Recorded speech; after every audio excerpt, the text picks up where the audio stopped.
رحم اللہ من قرأ الفاتحہ۔ بسم اللہ الرحمن الرحیم۔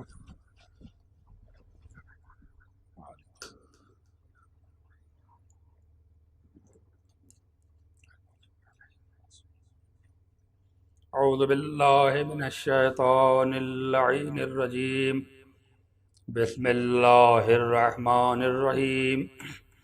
الحمد للہ رب العالمین، والصلاة والسلام علی اشرف الانبیاء والمرسلین،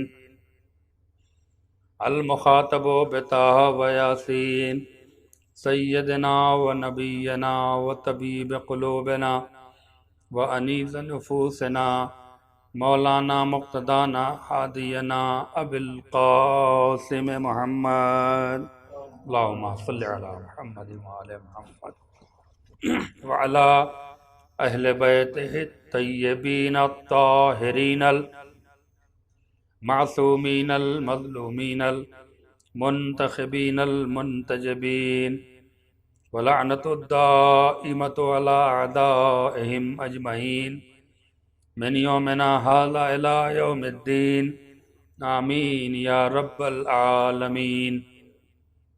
اما بعد، فقد قال سبحانہ تبارک و تعالی فی محکم کتابہ المبین، وهو اصدق الصادقین وقولہ الحق۔ بسم اللہ الرحمن الرحیم۔ قل لا اسألکم علیہ اجرا الا المودۃ فی القربى۔ صلوات پڑھ دیں محمد وآلہ اللہم صلی علی محمد۔ عزاداران مظلوم کربلا و سوگواران امام سید الشہداء، پروردگار عالم قرآن مجید میں صاف طور پہ اعلان کر رہا ہے کہ میرے حبیب میرے بندوں سے کہہ دو کہ ان کا پروردگار اجر رسالت کے طور پہ ان سے کچھ نہیں چاہتا، الا المودۃ فی القربى، بس ان کی اجرت یہی ہے کہ وہ اہل بیت علیہم السلام سے اور تمہارے قرابت داروں سے مودت اختیار کریں۔ نبی کریم سے سوال ہوا کہ یا نبی اللہ، آپ کے قرابت دار کون ہیں؟ تو نبی نے ارشاد فرمایا، ہم فاطمۃ و علی والحسن والحسین باولادہما۔ ہمارے قرابت دار سے مراد میری بیٹی فاطمہ ہے، اس کا شوہر علی ہے، میرے نواسے حسن اور حسین ہیں، اور میری آخری مہدی تک اولادیں ہیں۔ ارباب اعضاء، شب عاشور ہے، ایک عجیب اور عظیم شب ہے، ایک المناک شب ہے۔ یقیناً اس شب میں بھی عبادات کے علاوہ اہل بیت علیہ السلام کربلا والوں کی یاد میں رونا، رات بھر ان کے ذکر میں جاگنا بھی بہت بڑی عبادت ہے۔ آج بہت فضائل پڑھنے کی رات نہیں ہے، لیکن ہاں کچھ باتیں آپ کی خدمت میں عرض کروں گا اور اس کے بعد مصائب کی منزل سے قریب ہو جاؤں گا۔ نبی نے ارشاد فرمایا کہ حسین میرا قرابت دار ہے، میرا نواسا ہے، اور میں اس سے بے حد قریب ہوں اور وہ مجھ سے قریب ہے۔ یہی وجہ تھی کہ نبی نے ایک اہم ترین حدیث ارشاد فرمائی، حسین منی وانا من الحسین، میرا حسین مجھ سے ہے اور میں حسین سے ہوں۔ من احبہ فقد احب اللہ، احبنی، جس نے حسین کو دوست رکھا اس نے مجھے دوست رکھا، ومن احبنی فقد احب اللہ، اور جس نے مجھے ناراض کیا اس نے اللہ کو ناراض کیا۔ ومن ابغضہ فقد ابغضنی، اور جس نے میرے حسین کو ناراض کیا اس نے فقط گویا مجھے ناراض کیا۔ ومن ابغضنی فقد ابغض اللہ، اور جس نے مجھے ناراض کیا اس نے اللہ کو ناراض کیا۔ وہ امام حسین صلوات والسلام جو بڑے ناز اور پیار سے بچپنے سے پالے گئے، جن کے فضائل میں بڑی خصوصیات ہیں، پروردگار عالم نے یوں تو ہر امام برابر ہے، علم میں، منصب میں، عہد میں، عہدے میں، ہر صفت میں ہر امام برابر ہے۔ ہم معاذ اللہ یہ نہیں کہہ سکتے کہ ایک امام دوسرے امام سے افضل ہے۔ 14 معصومین جو اللہ کے نور سے پیدا ہوئے، جنہیں پروردگار عالم نے اپنے نور سے خلق کیا، یہ خلقت سے لے کے آخری لمحے تک ہر اعتبار سے برابر ہیں، مگر اس پوری 14 کی فہرست میں واحد حضرت امام حسین علیہ السلام وہ واحد امام ہیں جنہیں پروردگار عالم نے کچھ مخصوص صفت سے نوازا تھا جو دیگر ائمہ معصومین علیہم السلام کو پروردگار عالم نے نہیں عطا کیا۔ معاذ اللہ، اس کا مقصد یہ نہیں ہے کہ اللہ نے اماموں میں ایک دوسرے سے برتری کی یا کمتری کی، یہ میرا تصور نہیں ہے، لیکن بہت سارے صفات و کمال ہیں، بہت ساری فضیلتیں ہیں جو کچھ نہ کچھ کسی نہ کسی امام سے فقط منسوب ہیں۔ انہی فضیلتوں میں حضرت امام حسین علیہ السلام کے لیے یہ فضیلت ہے کہ آپ صرف 6 مہینے مدت اپنی مادر گرامی کے شکم طاہر میں رہے، شکم پاک میں رہے، اور 6 مہینے کی مدت میں آپ کی ولادت ہو گئی۔ پہلا شرف آپ کو اللہ نے یہ دیا۔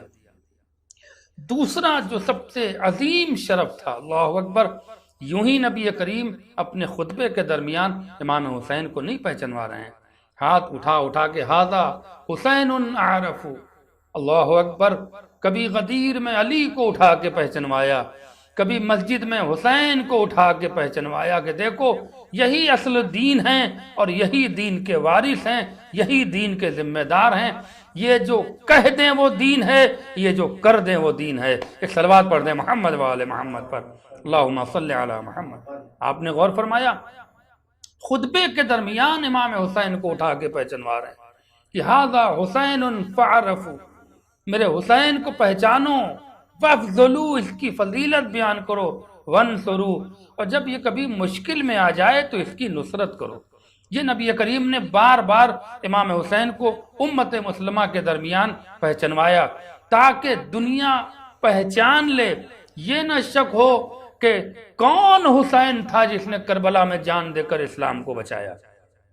مقصد صرف یہی تھا کہ پیدائش سے لے کے امام حسین کی شہادت تک پوری کائنات امام کو پہچان لے، تاکہ کل کو یہ نہ کوئی پوچھے کہ وہ حسین کون تھے، کن کے نواسے تھے، کن کے بیٹے تھے، کن کے بھائی تھے۔ ادھر حسین شہید ہوں اور دنیا یہ جان لے کہ محمد کے نواسے نے وہ کام کر دیا جو اس نے نانا سے بچپنے میں وعدہ کیا تھا۔ ایک اور صلوات پڑھ دیں محمد وآل محمد پر۔ غور فرمائیے گا عزیز، امام حسین کی ایک اہم ترین فضیلت کہ آپ دنیا میں تشریف لاتے ہیں، اللہ اکبر، اور پروردگار عالم نے اپنی عبادات کو روک دیا۔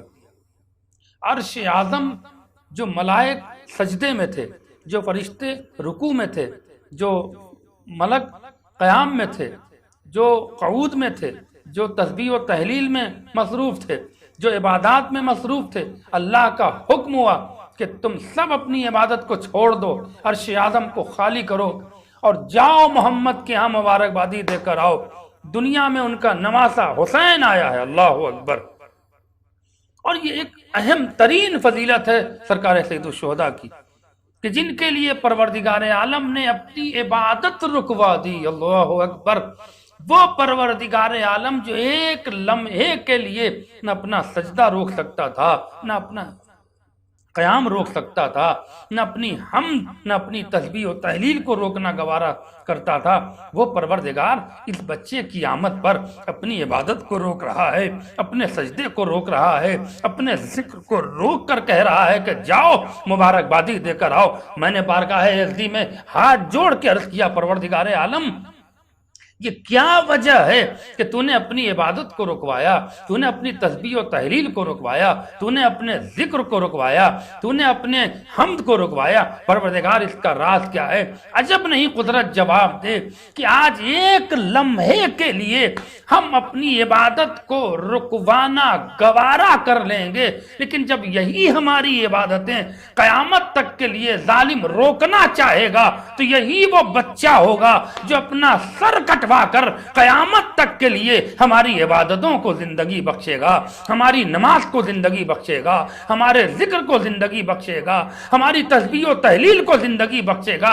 اب آپ سمجھے امام حسین کی فضیلت کیا ہے؟ جس پر خدا کو فخر ہو اسے حسین کہتے ہیں۔ ایک صلوات پڑھ دیں محمد و آل محمد پر، اللہم صلی علی محمد۔ یہ ہے امام حسین کی فضیلت۔ اللہ اکبر۔ فرشتے آتے ہیں، سلامی دیتے ہیں اور واپس چلے جاتے ہیں۔ عرش سے لے کے فرش تک قطار پہ قطار لگی ہوئی ہے فرشتوں کی مبارکبادی کے لیے، اور نبی مبارکبادی قبول کرتے ہیں اور فرشتے مبارکبادی بارگاہ میں دے کر چلے جاتے ہیں۔ ایک وہ فرشتہ جو عذاب الہی میں مبتلا تھا جسے فطرس کہا جاتا ہے، اللہ اکبر، دیکھ رہا ہے فطرس اور وہ خوش ہو رہا ہے کہ آج وہ آیا ہے جس کے آنے کے بعد ہمیں یقین ہو گیا کہ اللہ کا عذاب ہمارے سر سے اٹھ سکتا ہے، ہمارے بالوں پر جو چھن گئے ہیں شاید اس بچے کی آمد کے صدقے میں وہ ہمیں بالوں پر مل جائیں۔ اللہ اللہ، امام حسین کا اور خدا کا کتنا گہرا رشتہ ہے، یہ مسلمان شاید نہ پہچان سکیں، لیکن صاحبان علم، صاحبان نظر اسے خوب سمجھتے ہیں کہ امام حسین سے کتنا گہرا رشتہ تھا پروردگار عالم کا۔ اس نے ایک فرشتے سے سوال کیا، جبریل آئے، جبریل کیا ہو گیا ہے کہ عرش خالی ہو رہا ہے، سارے ملک فرشتے زمین کی طرف، فرش کی طرف جا رہے ہیں؟ جبریل نے کہا محمد کے ہاں نماسا پیدا ہوا ہے، ہمیں اس کی مبارکبادی کے لیے بھیجا جا رہا ہے۔ جبریل سے فطرس نے گڑ گڑا کر کہا کہ مجھے وہاں تک پہنچا دو، شاید آنے والے بچے کے صدقے میں ہمارا بالوں پر ہمیں مل جائے۔ جبریل نے کہا کہاں تم جاؤ گے، کہاں تمہارے اللہ کا عذاب ہے، کہاں تمہیں وہ بچہ بالوں پر عطا کرے گا؟ لیکن فطرس کو یقین تھا۔ جبریل بار بار اس کے منہ سے نکلوا اس لیے رہے تھے تاکہ کل کو امام حسین کی فضیلت کا انکار نہ کیا جائے۔ بالآخر جبریل نے اپنے ہاتھ پہ فطرت کو اٹھایا اور در مصطفیٰ پہ آ گئے۔ سرکار انبیاء، یہ معطوب شدہ فرشتہ ہے، اللہ نے اپنے عذاب سے اس کے بالوں پر چھین لیے ہیں، اس کو کچھ تکبر ہو گیا تھا، اس کو کچھ گھمنڈ ہو گیا تھا۔ سرکار انبیاء آپ حکم دیں اس کے لیے کیا کریں؟ سارا واقعہ آپ کے ذہن میں ہے، بارہا آپ کا سنا ہوا ہے، میں صرف ایک جملے کے لیے اس واقعے کو سنا کر مصائب کی منزل سے قریب ہونا چاہتا ہوں۔ جناب حضور سرور کائنات نے کیا کہا جبریل سے؟ میرے پاس کیا لے کر آئے ہو؟ جاؤ بچے کے گہوارے سے جبریل فطرس کو مس کر دو، اسے بالوں پر مل جائیں گے۔ چنانچہ جبریل فطرس کو لے آئے، امام حسین کے گہوارے سے مس کیا، جیسے ہی بالوں پر ملے وہ ایک پھر آواز اٹھاتا ہے، انا عتیق الحسین، میں حسین کا آزاد کردہ ہوں۔ پھر تکبر پیدا ہوا، پھر گھمنڈ میں چور ہو کر مسکراتا ہوا اڑنا چاہتا ہے کہ جبریل نے پھر آگے آ کے راستہ روکا کہ ابھی تو ایک عذاب سے اٹھا تھا، ابھی تجھے بالوں پر ملے، پھر تو نے تکبر کی بات کی، پھر تیرے دماغ میں گھمنڈ آیا اور اکڑ کر کہتا انا عتیق الحسین۔ فطرس نے مسکرا کے کہا جبریل اب ہی تو گھمنڈ کرنے کا وقت ہے، اللہ اکبر، اب ہی تو گھمنڈ کرنے کا وقت ہے۔ جبریل نے پوچھا وہ وجہ بتا، کہ وہ اللہ کے دیے ہوئے بالوں پر تھے اور اللہ نے چھین لیے۔ کیا تمہیں اس بچے اور اللہ کے رشتے کا علم نہیں ہے؟ اللہ دیتا ہے تو چھین لیتا ہے، لیکن جسے حسین عطا کرتا ہے اسے خدا بھی نہیں چھین سکتا ہے۔ ایک صلوات پڑھ دیں محمد و آل محمد پر، اللہم صلی علی۔ یہ ہے فطرت، ملک تھا، پڑھا لکھا تھا، عطا حسین سے مطمئن تھا کہ اب میرے بالوں پر کوئی چھین نہیں سکتا۔ ادھر مولائے متقیان کے زمانے میں جو شخص آتا ہے کہ میں نے چوری کی ہے، یا علی سزا کیا ہے؟ کہ انگلیاں کاٹ دی جائے، یا علی میری انگلیاں کاٹ دی جائیں۔ انگلیاں کٹ گئی، پھر بھی قصیدہ پڑھ رہا ہے، پھر بھی قصیدہ پڑھ رہا ہے، اللہ اکبر۔ علی نے کہا اس کے انگلیاں جوڑ دی جائیں، انگلیاں اس نے رکھی، علی نے رومال رکھا، ہٹایا، اس کی انگلیاں جڑ گئیں، اللہ اکبر۔ پھر وہ اپنے تکبر میں آیا، مسکرا کے کہتا ہے وہ اللہ کا دیا ہوا تھا، یہ علی کا دیا ہوا ہے۔ اہل بیت کی عطا پہ بھروسہ تو کر کے دیکھو، یہ جس کو عطا کر دیتے ہیں پھر خدا بھی اس سے نہیں لے سکتا۔ ایک صلوات پڑھ دیں محمد و آل محمد۔ یہ ہے فضیلت امام حسین کی۔ میں کن کن فضیلتوں کا ذکر کروں؟ لیکن جب دین پر مصیبت کی وقت آیا، جب دین مشکل میں گھرا، تو یہی فاطمہ کا لال تھا جو 28 رجب کو مدینہ چھوڑنے کی تیاری کر رہا۔ ہاں ارباب اعضاء، بس میں نے اپنی گفتگو کو تمام کیا، اور اب مصائب کے چند فقرے شہزادے علی اصغر کا ذکر ہے۔ میری ماں اور بہنوں، خدا تمہاری گود کو سلامت رکھے، خدا تمہاری گود آباد رکھے۔ آج اس دکھیاری ماں کو پرسہ دینے آئے ہو جس کے لیے مقتل کی کتابوں میں خاص طور سے علامہ شیخ صدوق نے لکھا ہے کہ دنیا کی سب سے بد نصیب اگر کوئی ماں ہے تو وہ ہے رباب، اللہ اکبر، کہ جس کی مانگ بھی اجڑی اور جس کی گود بھی اجڑی۔ دنیا کی سب سے ستائی ہوئی بد نصیب اگر کوئی خاتون ہے تو وہ ہے جناب رباب، جن کی مانگ بھی اجڑی، جس کی گود بھی اجڑی۔ ہاں بیویو، ہاں میری ماں اور بہنوں، آج اس بیوی کو پرسہ دے لو جو اپنے کبھی شوہر کا غم مناتی ہے تو کبھی اپنے بیٹے علی اصغر کا غم مناتی ہے، کبھی سکینہ کی یاد اسے تڑپاتی ہے۔ کن کن مصیبتوں سے جناب رباب گزر کر مدینے پہنچی، لیکن مدینے پہنچنے کے بعد بھی چین نہ ملا۔ وعدہ کر کے آئی تھی لاش حسین سے کہ اب زندگی بھر یہ بیوہ کبھی سائے میں نہ بیٹھے۔ اللہ اللہ، میں ہاتھ جوڑ کے کہوں گا بی بی، آج آپ کے عزادار، آج آپ کے سوگوار آپ کے لال کا پرسہ آپ کو دے رہے ہیں۔ اے بی بی، آپ کو علی اصغر کا پرسہ قبول، اے بی بی آپ کو ششماہی کا پرسہ قبول، ان عزاداروں کے پرسے کو قبول کریے گا۔ ہاں ارباب عزا، ایک روایت میں نے پڑھی ہے، ایک انگریز رائٹر نے کربلا کی تاریخ پڑھنے کے بعد ایک نتیجہ لکھا ہے، وہ سن لیں اور گفتگو آگے بڑھ جائے گی، مسائل اپنے آخری مرحلے سے قریب ہو جائے گا۔ انگریز رائٹر کربلا کے واقعات اور شہادتوں کو پڑھ رہا تھا۔ اس نے علی اکبر کی شہادت پڑھی اور یہ پڑھا کہ جوان بیٹے کے سینے میں برچھی کا پھل اتنا اندر تھا کہ وہ برچھی کی انی ٹوٹ گئی اور ضعیف باپ نے اپنے ہاتھ سے کھینچا تو کلیجہ بھی باہر آ گیا۔ اس نے شہادت علی اکبر پڑھی، رویا مگر خاموش ہو گیا۔ اس نے جناب عباس کی شہادت پڑھی، زار و قطار رویا، اللہ اللہ، اس بہادر کو اتنی بے دردی سے مارا گیا، مگر وہ خاموش ہو گیا۔ جناب قاسم کی شہادت پڑھی، اس نے یہ بھی پڑھا کہ لاش پہ گھوڑے دوڑائے گئے، نونہال جسم کے ٹکڑے فضا میں اڑ رہے تھے، رویا، سر پیٹ کے رویا مگر خاموش ہو گیا۔ اس نے امام حسین کی شہادت پڑھی، بڑی بے دردی سے امام کو قتل کیا گیا، پڑھا، رویا، خاموش ہو گیا۔ الغرض کے سب کی شہادتیں پڑھیں، لیکن جب اس نے علی اصغر کی شہادت پڑھی اور اس نے پڑھتے پڑھتے یہ پڑھا کہ 6 مہینے کا نونہال بچہ تھا اور اسے اس تیر سے شعبہ سے مارا گیا جو لوہے کے 7 طبق کو بھی چیرتا ہوا پار ہو جاتا۔ اس نے یہ سوچا اس 6 مہینے کے بچے کو اتنے بڑے تیر سے مارا گیا۔ اس نے کتاب بند کی، حجرے سے باہر آیا اور ہاتھوں کو بلند کر کے ایک دعا کرتا ہے، پروردگار ہر شہید کے قاتل کو معاف کر دینا مگر اس بچے کے قاتل کو معاف نہ کرنا۔ ارے 6 مہینے کے بچے کو کہیں اتنے بڑے تیر سے مارا جاتا ہے؟ اللہ اللہ، جزاکم اللہ خیر الجزا۔ آپ کی آوازیں بلند ہو گئیں۔ شب عاشور ایک عظیم رات ہے، اللہ اللہ، حسین کی زندگی کی آخری رات ہے، علی اکبر کی زندگی کی آخری رات ہے، عباس کی زندگی کی آخری رات ہے، اصحاب کی زندگی کی آخری رات ہے، قاسم کی زندگی کی آخری رات ہے۔ حسین محبت کے لمحات سے، امتحان کے لمحات سے گزر رہے ہیں، چراغ جل رہے ہیں، چراغ بجھ رہے ہیں۔ ہاں ہاں، چاہنے والوں نے کہا آقا امتحان مت لیجئے، اب اگر چراغ گل ہوئی تو ہم اپنی گردنوں کو اپنی تلواروں سے کاٹ ڈالیں گے۔ یہ وہ شب عاشور کا امتحان تھا جو حسین کو مطمئن کر رہا تھا۔ حسین پہلے سے مطمئن تھے، زمانے کو مطمئن کر رہا تھا کہ زمانہ بدل سکتا ہے مگر یہ حسین کے انصار نہیں بدل سکتے، یہ حسین کے اصحاب نہیں بدل سکتے۔ الغرض صبح عاشور آئی، ایک ایک شہید اجازت لے لے کے ہاں مقتل میں جاتا ہے اور شہید ہوتا ہے۔ ایک ایک شہید شہید ہوتا ہے، اور حسین لاشیں لے لے کے خیمے میں آتے ہیں۔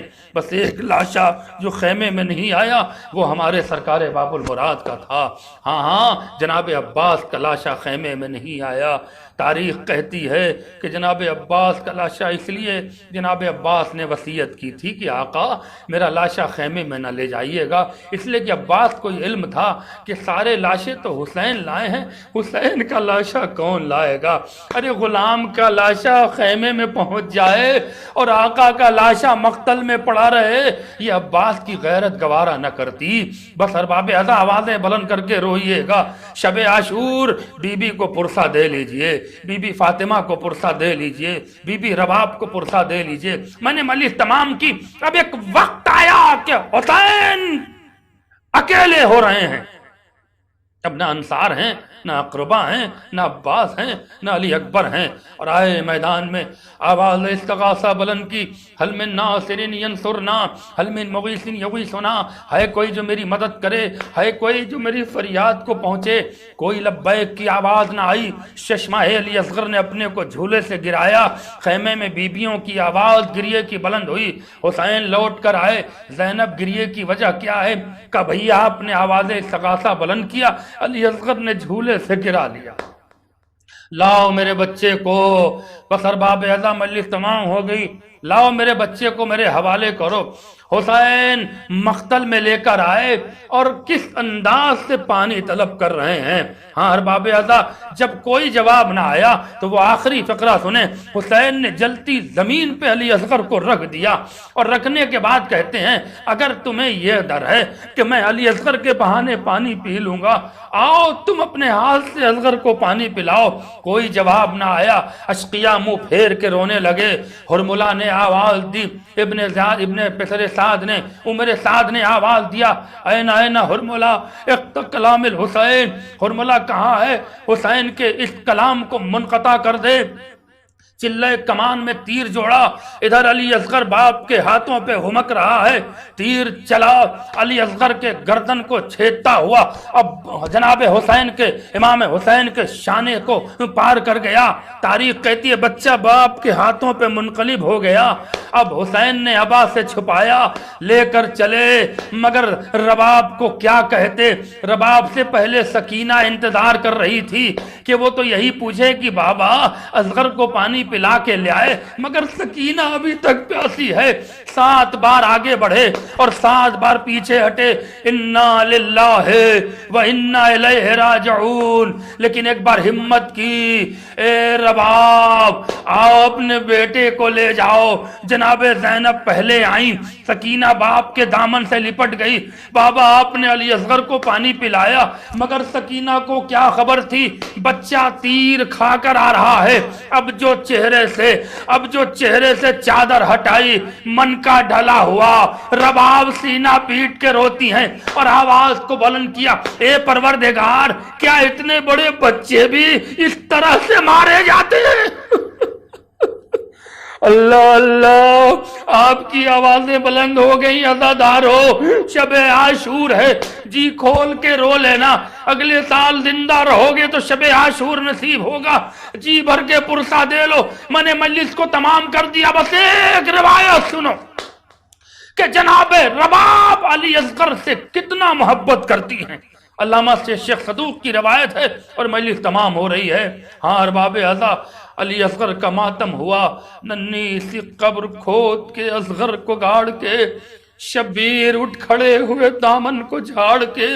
رباب یہ صدمہ بھی برداشت کر گئی، لیکن اب تاریخ کہتی ہے کہ جب خیموں میں آگ لگ رہی تھی اور بیبیاں ایک خیمے سے، علامہ شیخ صدوق کی روایت سنیں، ایک خیمے سے دوسرے خیمے میں جا رہی تھی اور زینب بچوں کی نگہبان بن گئی، عورتوں کی نگہبان بن گئی، بچوں کا ایک دائرہ بنایا، بچے بیٹھ جا، عورتوں کا دائرہ بنایا، عورتیں بیٹھ گئیں۔ علامہ لکھتے ہیں ایک ایک چہرہ جلتی ہوئی لکڑی سے اس شب میں جناب زینب ایک ایک چہرے کو دیکھ رہی ہیں۔ ام کلثوم موجود ہیں، فضہ موجود ہیں، ام لیلہ موجود ہیں، رقیہ موجود ہیں، ان خواتین میں جناب رباب نظر نہیں آئی۔ بس ارباب ادا آپ نے آواز گریہ بلند کر دیا، مجلس تمام ہو گئی، لیکن خدا کے لیے جن لوگوں نے آواز سے نہیں اب تک گریہ کیا ہے وہ قیامت کی روایت سن لیں، اولاد والوں کا مجمع ہے، خدا تمہارے بچوں کو ننھے علی اصغر کے صدقے میں سلامت رکھے۔ اے میری ماں اور بہنوں، بی بی کو پرسہ دے دو۔ ایک ماں اپنے بیٹے سے کتنا محبت کرتی ہے، اور وہ ماں کیوں نہ محبت کرے جس کو چاند جیسا علی اصغر بیٹا نصیب ہوا ہو۔ جناب زینب نے فضہ کو ساتھ لیا اور مقتل میں آ کے کہتی ہیں بھیا کیا مادر علی اصغر آئی ہیں؟ بس آخری فقرہ رونا آپ کا نصیب، کیا مادر علی اصغر آئی ہیں؟ آواز آئی، نہیں زینب ادھر تو رباب نہیں آئی نہ ربابہ، ایک ایک مقتل میں ڈھونڈ رہی ہیں، کہاں ہے رباب کہاں ہے؟ عباس کے لاشے سے پوچھائیں کیا رباب آئی ہیں، مگر وہاں بھی رباب نہ ملی۔ اب علامہ شیخ صدوق لکھتے ہیں کہ زینب پریشان تھی، ارے مادر علی اصغر گئی تو کہاں گئی؟ ایک بار خیمے کی جلتی ہوئی راکھ کے قریب پہنچی۔ جناب فضہ نے کہا شہزادی کسی خاتون کی نظر پرچھائی نظر آ رہی ہے، کوئی خاتون ہے جو اس خیمے کے جلتی ہوئی راکھ کی ڈھیر پہ بیٹھی ہے۔ بڑی تیزی سے جناب زینب نے قدم بڑھایا، فضہ بھی تیزی سے بڑھی، کیا دیکھا ایک بی بی ہیں جو جلتی ہی راکھ میں کچھ ڈھونڈ رہی ہیں، قریب آئیں، رباب کیا کر رہی ہو؟ شانے پہ ہاتھ رکھا، رباب اٹھو، رباب چلو، رباب اس راکھ میں کیا ڈھونڈ رہی ہو؟ ارے ماں نے تڑپ کے کہا شہزادی، ارے اپنے لال علی اصغر کا جھولا، میرے بیٹے کی نشانی۔ ہائے رباب نے کچھ لکڑیوں کو اپنی چادر میں چھپایا، لیکن وہ لکڑیاں جب تک زندہ رہی نظر نہ آئی، لیکن جب رباب دنیا سے گزرتی ہیں اور غسل دینے کا وہ قریب آیا تو وہ جلی ہوئی لکڑیاں برآمد ہوئی۔ سید سجاد نے کربلا کا رخ کیا، اے علی اصغر اپنی ماں کی محبت کا سلام لے لو، آج تمہاری ماں تمہاری محبت میں دنیا سے رخ اِنَّا لِلَّهِ وَإِنَّا إِلَيْهِ راجعون۔ رضاً بقضائه وتسلیما لأمره الہی بحق زہرا بیہا وبعلہا وبنو ماتم حسین۔